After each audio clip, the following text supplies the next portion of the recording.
YouTube, what's up? So, once you get fully tantric or fully tantric, however you want to call it, harmonized with life itself, the the unconscious movements become more impossible. Um, if you are, anytime you step away from the harmony of the overall universe, because it's a universe, it's one verse, it's harmonic, it's a rhythm, it's obviously a pattern going on, and that's a reflection of your body. So anytime you stimulate the body consciously, you have to consciously deprive the body. So you have to make it still, or what you would call meditation or breath work. So with that said, that's just that's you consciously going through the yin and yang. That's you saying, okay, I'm stimulating my body with things of the earth, be it food, sexual stimulation, whatever it be. That anything that makes your breath shallow is stimulation that is more carnal, more shallow endeavors. So whenever that happens, you have to balance that out. So it creates a conflict there where you have to compensate with your lack of presence or your shallowness with presence via lack of presence, in a sense, because you have to step away from the life, the pattern that you're in, the life itself, and be still and deprive yourself of looking out at life and listening to the noise, so you can listen to the internal processes, the internal rhythms, the harmony within.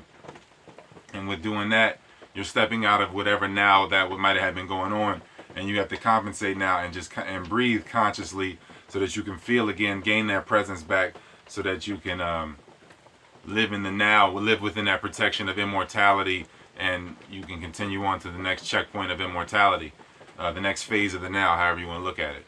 So, well, as you become more tantric, it's impossible for a male, a harmonized male cannot ejaculate unless it is in harmony with life overall. No conception is immaculate, like Black Thought said. If y'all want to listen to that song "Conception" by Black Thought, no conception is immaculate in that sense, because it is it has to be, once the body is awakened and the cells are awakened, then the body knows when it's around an ovulating female, so it's impossible to trick the body. So it would be a conflict within, where you would have the non-being conflicting with the being or the physical body, trying to force the body, trying to rape the body into an experience.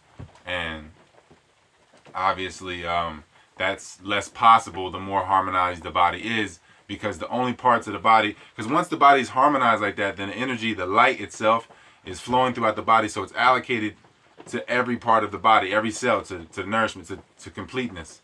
So with that said, then in the person's life, they'll have their blood or light allocated to natural outlets of expression.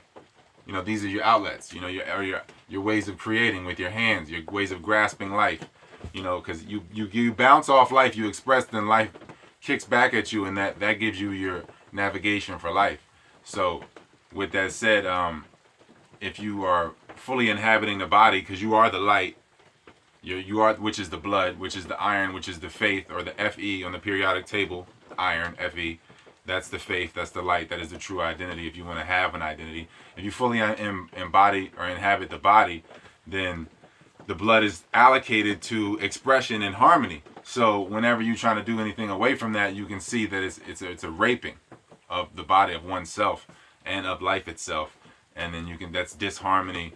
And the only part of a male that can come is the unconscious part. So with that said, those that are coming, they are there having that experience for a continuity of all experiences. So you can have yin and yang, this and that. So some can stay at the center of the circle, and others can be in the wash for for the noise is divine. Like I always say, the noise or the Zion is divine. You could call it an enemy if you want, but the reflection is divine, in the sense that the echo is needed, the noise is needed to show you what the silence isn't.